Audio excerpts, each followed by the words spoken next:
la guerre sur le terrain, comme chaque matin, donc sur cette antenne de LCI, dans l'est du pays, sur le front de l'est, donc à Avdiivka précisément.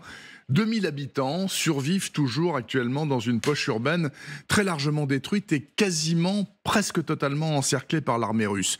Mais ça n'a pas empêché, voici quelques jours, le président Zelensky, bien sûr sous haute protection, de se rendre tout de même sur place, David Verhaeghe. Le silence est presque total. Et puis, le bruit d'une explosion, un son familier pour les habitants d'Avdiivka.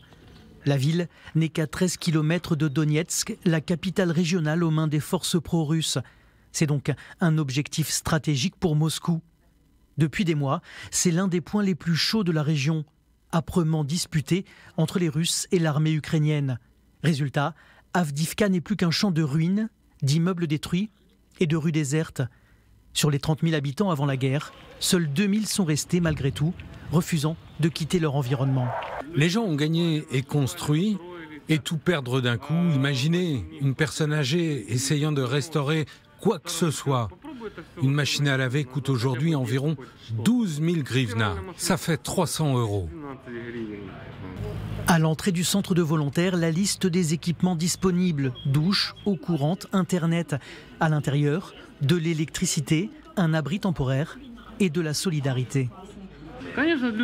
Les gens se sont unis après 2014. Ils essaient de s'entraider, d'apporter de l'eau aux retraités ou de couper du bois.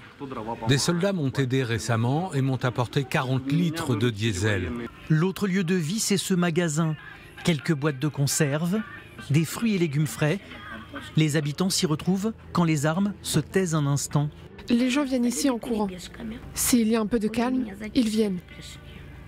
Dès que le tir commence, il n'y a plus personne ici. La ville est encerclée à l'ouest, à l'est et au nord. Mais pour l'instant, les Ukrainiens résistent. Il arrive parfois que les Russes attaquent sur tous les fronts. Et dans ce cas, ils subissent de lourdes pertes. Ensuite, ils se calment et à nouveau, ils attaquent de tous les côtés.